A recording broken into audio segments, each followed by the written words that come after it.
terkait permasalahan UKT, tetapi bagaimana terkait permasalahan-permasalahan yang ada di kampus. Kalau misalkan kita menyimpulkan atau mengasih kajiannya. Sana udah berapa kali lu demo rektor lu coba? Lu bilang dator bangsat, udah pernah lu bilang begitu? Belum. Dan itu karena Yusuf.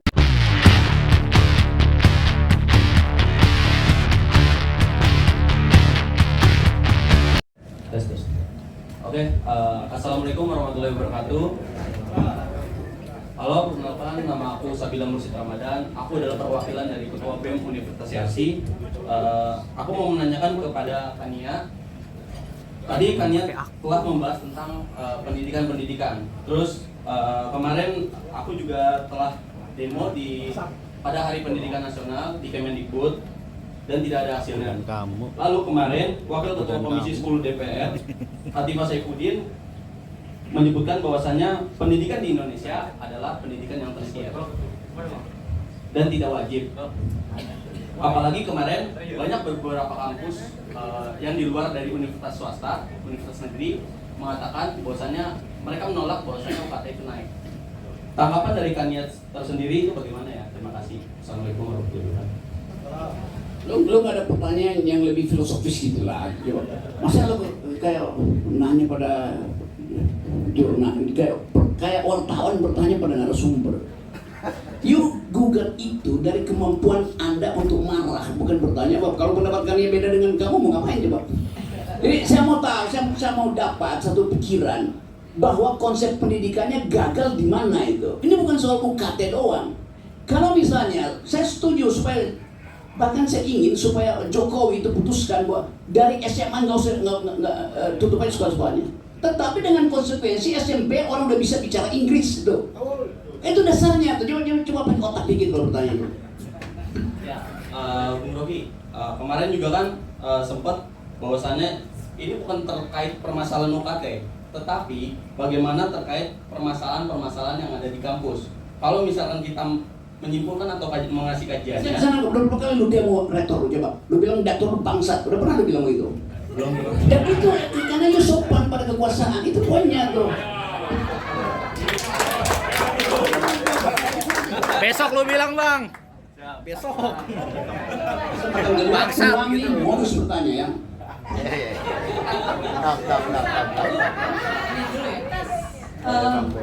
Ya pertama sebenarnya mungkin mau meluruskan jurnalis dulu ya. Jadi kemarin itu waktu aku akhirnya buka beritanya yang soal pernyataan Kemdikbud itu, kayaknya kesalahan penerjemahan mungkin di situ ya. Jadi beberapa media itu bikin headline-nya Kemdikbud bilang kuliah adalah kebutuhan tersier, padahal Kemdikbud nggak bilang gitu. Jadi kalau kita lihat beritanya, Kemdikbud bilang kuliah itu masuk tertiary education. Nah, tertiary education itu bukan kebutuhan tersier ya. Tertiary education itu dari sisi tingkatan. Jadi ada primary, secondary, tertiary education nih. Nah, program wajib belajar yang ada di Indonesia sekarang tuh 12 tahun. Jadi cuma primary, secondary. Nah, jadi Kemdikbud bilang dia nggak masuk nih dalam si program wajibnya karena dia tertiary. Jadi Kemdikbud cuma nyebutin kebijakan yang udah ada doang. Dia sebenarnya nggak menjawab juga sebenarnya pertanyaan soal UKT, tapi dia juga nggak bilang bahwa kuliah tuh kebutuhan barang mewah, maksudnya kebutuhan tersier. Jadi kemarin akhirnya terjadi kesalahpahaman karena media tuh, karena media bikin headline yang begitu ya, yang salah, nggak tepat, nggak sesuai dengan apa yang disampaikan sama Kemdikbud. Nah tapi kemudian benar tambahan insight juga dari Mas Rocky ya, kayak soal kan pertanyaannya kan apakah kuliah ini perlu kita perjuangkan supaya semua orang bisa kuliah misalnya gitu. Mungkin itu salah satu pertanyaannya ya. Nah tapi mungkin itu pertanyaan untuk di masa depan, maksudnya untuk di lain waktu. Karena untuk yang sekarang menjadi masalah itu kan adalah orang-orang yang sudah berkuliah. Jadi orang-orang yang sedang ada di kampus hari ini mengalami masalah UKT gitu ya. Nah sorry tuh saya, kalau aku melihatnya memang maksudnya masalah ini tuh to be expected gitu. Karena dari awal sistem untuk kita mengelola kan tingginya itu sendiri yang emang chaotic ya, dari sisi penganggarannya, kemudian penyerapan anggarannya, alokasi anggarannya kemana dan lain sebagainya. Akhirnya ujungnya terjadilah tadi kenaikan uang yang ditarik dari mahasiswa. Nah tapi pertanyaan yang lebih mendasar dari itu emang kalau kita bicara masa depan ya, maksudnya desain kebijakan untuk pendidikan tinggi itu sendiri, ya benar kata omongan Mas Rocky juga, kayak kita sebenarnya butuh orang kuliah tuh untuk apa nih gitu kan, misalnya untuk misalnya skill apa atau pengetahuan apa atau gimana, dan dari situ kita lihat apakah memang semua orang perlu itu misalnya kan. Nah kalau dari standar aku sendiri misalnya semua orang perlu bisa baca, nah apakah itu perlu kuliah? Mungkin cukup sampai kelas 12 atau bahkan mungkin cukup sampai kelas 9 misalnya. Nah itu dari satu sisi kebutuhan pendidikan yang universal buat semua orang tuh butuhnya apa aja, itu satu. Nah yang kedua dari sisi industrinya, kan kemarin banyak yang protes juga bahwa ya kalau kuliah nggak bisa buat semua orang, industrinya mensyaratkan kuliah berarti orang nggak bisa kerja dong, gitu kan? Karena katanya kan syarat kerja S1. Ya industrinya kita keplakin juga gitu kan. Lo ngapain syaratin S1 buat suatu bidang kerja yang nggak membutuhkan skill S1 gitu loh. Ya contohnya kan namanya universitas itu kalau kita lihat backgroundnya ada universitas ya, itu kan sebenarnya kebanyakan skill yang dibangun adalah skill riset gitu. Karena mereka diharapkan memproduksi ilmu pengetahuan gitu. Nah, kalau kita bayangin proporsi masyarakat semuanya jadi tukang riset juga nggak make sense ya. Harusnya proporsinya itu nggak mungkin, misalnya 70% yang riset, ya siapa yang eksekusi risetnya gitu, maksudnya udah ketemu riset terus siapa yang bikin teknologinya. Jadi biasanya emang yang riset tuh pasti dikit. Nah, tapi pendidikan tinggi bisa jadi bukan universitas doang, ya kan? Jadi bentuknya bisa macam-macam yang bisa ngebentuk orang yang buat misalnya engineer-nya atau orang yang bisa jadi dokter ya kan, atau jadi pengacara atau apa segala macam. Nah, itu bisa jadi tidak harus dengan kurikulum universitas yang kita kenal sekarang, karena sebenarnya kebanyakan kurikulum universitas itu sendiri sejarahnya itu backgroundnya adalah untuk mencetak peneliti gitu, mencetak researcher.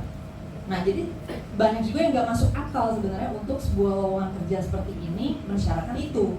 Nah jadi memang harus dari dua sisi ada pembenahan. Nah kalau misalnya sekarang yang dipersoalkan adalah bagaimana dengan pekerjaan yang mensyaratkan ini, ya quick solutionnya mungkin semi rada-rada lazy thinking juga ya.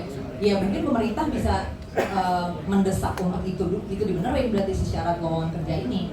Kalau misalnya memang ada akhirnya keterpaksaan di mana orang tidak bisa menjangkau kuliah karena harga yang mahal itu. Nah tapi in the meantime juga sistem kuliahnya sendiri ini udah saatnya direformasi total gitu loh. Maksudnya ini adalah sistem yang sudah berjalan ratusan tahun, gak masuk akal kita lanjutin lagi sistem ini gitu. Sistem penjurusan, sistem sertifikasi berbasis universitas. Jadi orang bertempur brand.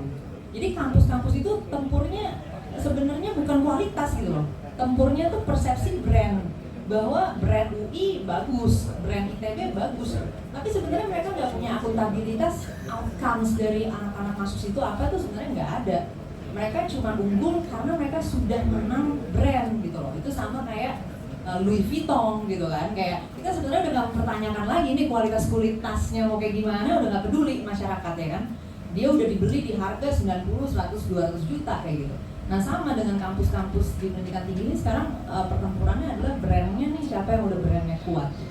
Nah akhirnya ini jadi nggak masuk akal kalau kita mau menjadikan ini pertama sebagai akses untuk semua orang. Itu kayak kita memperjuangkan Louis Vuitton diakses sama semua orang, yang nggak mungkin gitu kan. Nah makanya harus benerin dulu nih bagaimana mekanisme pasar di kampus ini basisnya nggak bisa brand kayak gini gitu loh. Nah terus yang kedua tadi sistem di dalamnya yang udah sebenarnya udah ratusan tahun udah nggak masuk akal kita lanjutin lagi, udah harus kita reformasi habis-habisan gitu. Nah sebenarnya mungkin ya kemarin Mas Nadi mungkin ada pemikiran gitu kan dengan timnya gitu, dengan kampus mereka gitu kan, mungkin mencoba melakukan ini segala macam, cuman ya masih sangat kurang ya gitu. Maksudnya kalau solusinya hanya itu memang nggak bisa gitu. Ini harus lebih mengakar lagi dari itu.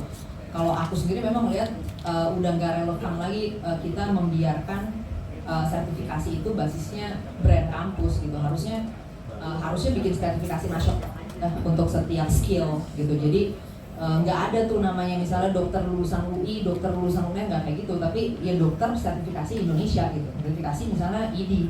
Nah kampus tugasnya ngapain ya? Tugasnya ngajarin orang-orang untuk bisa memenuhi standar assessment-nya yang di level nasional itu gitu. Jadi nggak ada pertempuran brand. Nah akhirnya nggak ada pertempuran harga berdasarkan brand gitu. Dan itu yang membuat nggak bisa kita selesaikan masalah harga tinggi ini gitu kalau sistemnya masih kayak gini. Jadi aku sendiri bisa cukup mengerti dalam artian kayak kalau misalnya ternyata anggarannya nggak tersedia segala macam, ya sangat masuk akal sebagai konsekuensi gitu loh, karena sistemnya membuat harga kampus memang bisa selangit begitu gitu kan, karena memang begitu, barangnya scarce, basisnya brand, ada status game di situ, jadinya orang beli itu karena status, karena gengsi, karena prestis segala macam. Jadi susah untuk kita men-treat dia menjadi barang yang lebih aksesibel gitu. Itu kayak tadi balik lagi brand-brand mahal, misalnya Porsche kan kita nggak mungkin bilang ke Porsche kayak lu lebih aksesibel lagi dong, nggak mungkin kan. Jadi brand-brand kampus ini dengan pertempuran brand membuat pendidikan tinggi memang sulit untuk kita bisa treat menuju lebih aksesibel lagi, kecuali kita hancurkan nih pasar brand ini. Jadi kita matiin sekalian, cap nggak usah dari kampus, cap dari nasional. Kampus silakan buktikan punya kualitas pengajaran yang bagus sehingga lulusan-lulusannya bisa mencapai standar nasional. Nah, sehingga lulusan-lulusan dari situ bisa punya sertifikasi nasionalnya dengan baik, misalnya dengan baik, dengan cepat, dengan efektif, dan lain sebagainya. Nah, kalau sekarang sebenarnya kampus nggak punya akuntabilitas kualitas. Kampus hanya punya brand. Jadi kita sebenarnya nggak tahu apakah kampus menghasilkan lulusan yang bagus atau nggak segala macam. Kampus itu bisa jadi cuma dapat kapital yang udah bagus aja dari awal. Jujur aja ya, misalnya kayak aku ngeliat masuk UI ya, semua orang mau masuk situ ya pasti filternya jadi ketat. Akhirnya kampus dapat kapital yang bagus. Nah, tapi sebenarnya kita nggak tahu pihak kampusnya sendiri apakah memberi anak-anak ini dengan fasilitas pengajaran yang benar, misalnya referensi yang bagus. Kalau aku sendiri sebagai mahasiswa ngeliat bisa terhitung jari dosen yang bagus, dalam artian standar berpikirnya benar, kualitas penulisan dan kalimatnya terstruktur dengan baik, dan bisa merespons diskursus di kelas dengan tajam lah gitu ya, tajam dan kritis. Itu sangat sedikit dosen yang seperti itu. Nah, artinya kan tidak ada sebenarnya akuntabilitas dari sisi kualitas tadi, fasilitas pembelajaran ini. Nah, jadi dari sisi sistemnya tuh itu semua sebenarnya yang membuat masalah harga ini akan terus terjadi. Kita nggak bisa selesaikan gitu, karena pada akhirnya dari pihak Kemdikbud akan bilang, ya saya masih punya KPI di wajib belajar gitu. Sekarang teman-teman tahu di Jakarta aja tuh jumlah kursi yang tersedia di Jakarta dibandingkan dengan jumlah anak yang butuh ya. Jadi yang usia belajar di situ untuk SMP tuh 2 kali lipat. Jadi SMP jumlah kursinya misalnya 40, anak yang butuh tuh 80. Jadi kita tuh masih kurang 100% gitu kan, kurang kursinya tuh gitu untuk SMP. Untuk SMA, SMK itu 3 kali lipat. Ya kalau nggak salah jumlah kursi yang tersedia sekitar 60.000 gitu ya, yang butuh tuh sebenarnya 150.000. Nah, jadi Kemdikbud dengan anggaran yang tersedia bisa jadi akan bilang ya saya harus memprioritaskan primary secondary ini karena ini yang wajib belajar. Nah, akhirnya disitulah terjadi pengorbanan di tersiarinya gitu. Nah, makanya ini secara sistemik perlu dilihat lagi gitu, maksudnya sistem kita ini harusnya kayak gimana, dan apakah pendidikan dasar ini juga kayak tadi pertanyaan dasar dari Mas Rocky tadi, apakah pendidikan dasar kita sudah menghasilkan outcomes yang dibutuhin gitu kan. Kalau sekarang ini yang terjadi, kalau yang aku lihat adalah kita mengakumulasi inkompetensi. Jadi karena pendidikan dasar kita itu kapasitasnya terbatas banget ya, jadi anak-anak seringkali diluluskan tanpa kompetensi yang dibutuhkan. Akhirnya di setiap jenjang itu kita mengakumulasi inkompetensi sampai ke kuliah gitu. Jadi bayangin kita masuk kuliah tuh bisa ada orang belum bisa baca. Belum bisa baca bukan belum bisa mengeja ya. Belum bisa baca maksudnya dia nggak bisa ngerti apa bacaan yang dia baca gitu. Nah, sedangkan dalam kuliah itu bacaan banyak banget ya. Nah, jadi kalau kualitas pendidikan dasar kita begini, sebenarnya kita paksa orang-orang lebih banyak S2, S3 juga, sorry to say aku bisa bilang useless gitu, nggak berguna gitu. Maksudnya kita punya lulusan S2, S3 dengan kualifikasi SMP. Udah pernah ada tes literasinya bahwa mahasiswa Indonesia kemampuan membacanya setara dengan anak SMP di Denmark kalau nggak salah itu ya. Ada tes literasinya waktu itu, di survei gitu. Dengan hal seperti ini ya sangat disayangkan, jadi sebenarnya sertifikasi yang naik mau kita punya lebih banyak S2, S3 pun itu sebenarnya tidak membentuk kolam sumber daya manusia yang bagus gitu. Jadi sebenarnya nggak ada peningkatan real dari kualitas SDM, yang hanya peningkatan jenjang sertifikasinya doang gitu. Itu aja sih kalau menurut aku. Thank you. Boleh kasih tepuk tangan untuk kakaknya. Selanjutnya kami minta